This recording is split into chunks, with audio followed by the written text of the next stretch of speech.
Hello, everyone. Welcome to today's discussion. Today's topic is what documents do I need to sponsor my spouse for a green card? So, if you are a US citizen or a green card holder and you're trying to sponsor your spouse, one of the biggest questions that you probably have is what documents do I actually need and how do I make sure that I don't mess things up, right? Because here's the truth, right? A lot of cases don't get denied because people are ineligible. A lot of cases get delayed or denied because the documents are weak, they're incomplete, or they're inconsistent. My name is Ebony Foro. I'm an immigration attorney. I work with clients across the United States and globally on immigration matters. And in today's discussion, I'm going to walk you step by step through exactly what documents you need to sponsor your spouse for a green card and how to make sure that your case is as strong as possible. Okay, so let's start with the basics first, right? The actual forms that make up your case. So, at a minimum, most marriage based green card cases include the Form I-130, which is the petition for alien relative. Then you have the Form I-130A, which is supplemental information about your spouse that you're petitioning for. Then there is Form 485, which is the actual adjustment of status application if your spouse is in the United States and applying for the green card within the country. You have Form 864, which is the affidavit of support. This is the petitioner's petition. You have the Form I-765, which is for a work permit, which allows you work the foreign national spouse work authorization. It's optional, but we do recommend it, especially if your spouse plans to work while the application is pending. And then there's the Form I-131, which is a travel document, which is also an optional document. Now, if your spouse is outside of the US, the process is going to be a little bit different. You're going to go through consular processing instead of adjustment of status.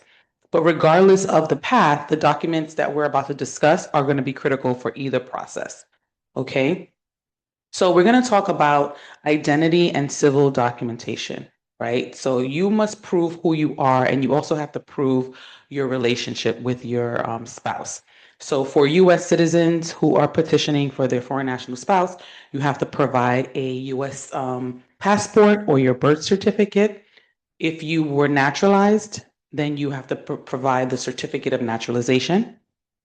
For the beneficiary, the spouse that's applying for the green card, we're going to need the biographical page of the passport and their birth certificate. Now, for both spouses, you will also include your marriage certificate, right, which is key. This shows evidence that you are legally married.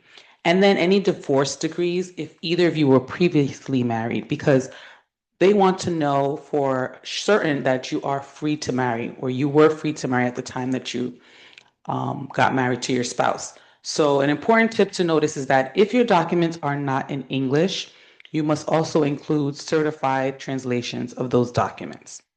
Okay? So, the next important key factor with this petition is that you have to prove a bona fide marriage. This is the most important part of the marriage based petition process. Okay. And this is where most people either win or lose their case. So, USCIS is not just asking, are you legally married? The marriage certificate proves that, right? They're asking, is this a real marriage? Or was this marriage entered into for immigration purposes only? Okay. So you need to prove that your marriage is genuine, right? And so here are some strong examples of evidence that will help you prove that you are in a genuine marriage. Financial evidence, right? This is a big one. They want to see that you and your spouse are commingling your finances, okay? So you want to provide a joint bank account. Now, I want to put a little caveat with the joint bank accounts. You don't want to just have a bank account that just has you and your spouse's name on the account and there's no activity. That's a big red flag for a sham marriage. They want to see that this is an active bank account. This is an operating account where you and your spouse are using this account to live your daily lives, right? Are you buying groceries with this account? How often do you use this account? Are you both using this account and so forth? So having a joint bank account alone in name is not going to be enough. It has to look like you guys are living life together with this bank account. Okay, so keep that in mind. Credit cards also will show commingling of finances. And of course, if you file your taxes jointly, that's great evidence that you are commingling your finances. Living together. So if you are living together, and you should be if you're in a marriage, and there are some exceptions where couples have to live separately, and that's we'll go into that in another discussion. But living together is a really, really important piece in showing that you're in a bona fide marriage. So you want to provide evidence of that, either a lease or a mortgage that shows both your names on it. If you have utility bills or mail that can show that you're both receiving mail at that same address, that's also helpful. Insurance and benefits are also a good way of showing that you're in a bona fide marriage. So if you have health insurance, life insurance, listing each other as beneficiaries is a big one. And then photographs, right? Now, photographs are not necessary, but I like to include photographs for our petitions because it actually goes into showing a true love story. Because for me, it's important for you to show context, to show a true love story. And I think pictures do add that little special touch. So I like to tell my clients to include wedding photos, holidays, trips, family gatherings together, not just selfies of you and your spouse alone, like at a McDonald's or at a restaurant, but showing a timeline of your relationship, showing that you guys have each other common friends, you have met each other's family, that you do holidays together, right? You want to actually show that you're living life together. Sometimes couples will only have pictures of them together by themselves at a restaurant, and that's not really enough. You want to actually show that your lives are joined together. Communication is also a good one, like showing text messages, your call logs. If you're in a relationship, you're married, you're probably speaking to your spouse every day or texting each other every day. So showing that communication is going to also prove that this is a real bona fide marriage, maybe emails. Okay. And then affidavits can be a nice touch. It's not necessary, but it can be helpful if you can provide letters from friends or family confirming their relationship. Maybe they were at your wedding, maybe they introduced the two of you together, and sharing their perspective. I think that it does help. It's not going to be weighted as high as the other pieces of evidence, but it can help tie in the whole love story as well. All right. So, an important tip that you want to remember when you're putting together evidence is don't just dump documents together, right? You want your documents, your evidence to tell a story. Your evidence should clearly show how your relationship has developed over time. That's really going to be the key when you're applying for a marriage-based green card. Okay, so now let's talk about the financial documents for your affidavit of support. And I mentioned the form I-864. So the U.S. petitioner, they have to be able to prove that they can financially sponsor and support their foreign national spouse.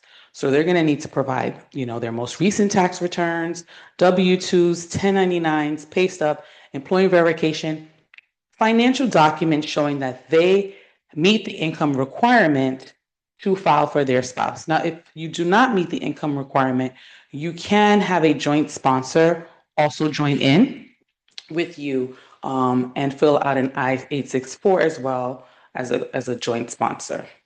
Now, your spouse, the foreign national spouse, is going to need to take a medical exam, and it has to be completed by a USCIS approved doctor. And this exam is going to include vaccination records. They have to be up to date. You'll have a physical exam. And then once it's completed, this form has to be sealed. So you cannot submit this to USCIS opened. It has to be a sealed form in a sealed envelope by an approved USCIS doctor, right? And this has to also be included with your application at the time that you're filing. In the past, you could submit it afterwards or provide it at the interview, but they've changed the rules and you have to submit the medical exam at the time that you apply for your green card. Okay. So organizing your case is very important. It just helps the timeline look a little bit more presentable. It's easier to follow, and it's just gonna show a better timeline for the person who's reviewing your case. So a strong case should include a clear cover letter, Okay, organized sections. You want to break them up in sections. These are the forms. This is the evidence, and so forth. You can have tabs or labels to help you do that. You really want to have a logical flow of evidence so that it makes sense to the person who is reviewing your case. So think of your application like you're presenting your case to a judge. Because in many ways, you are. The person who is reviewing your case, even though they're not an actual judge, they are judging your application. They are making a decision. They're adjudicating, making a decision on your petition. So you actually want to present this case in a way that it's easier for them to understand what you're trying to convey to them in your application. Okay, so I just want to go over some common mistakes that couples should avoid that I see all the time that's made, which can ultimately lead to a denial or even delays or RFEs in these types of cases. So some mistakes that I see all the time are submitting weak or minimal relationship evidence. Okay, you want to present a strong case from the onset, right, to avoid being asked to submit additional evidence. Inconsistent information across the forms. Make sure you're reviewing your forms. Your forms should be consistent. Whatever information you include on one form should match the information in your evidence and on other forms. Missing documents. You need to read the instructions, go over the instructions, include the documents that are required for your forms. Not translating your documents. That's an easy one, right? If your documents or your evidence is not in English, you have to have them translated. And then also filing your application without understanding eligibility issues. So I'm talking specifically about prior immigration violations. Maybe the foreign national spouse has a immigration history in the past that might be a little complicated, or there might be some criminal issues. In those situations, you never want to try to do this on your own. You want to work with an experienced attorney so that you can go over a strategy on how you want to tackle your case, because your case is going to be different from someone who has a straightforward case with no immigration prior history, no criminal issues. So that's really, really important. And making these mistakes can ultimately lead to delays in your case, RFEs, or even denials, and you want to avoid that. Okay? So if you're planning to sponsor your spouse, I don't want you to just focus on, okay, I'm submitting documents.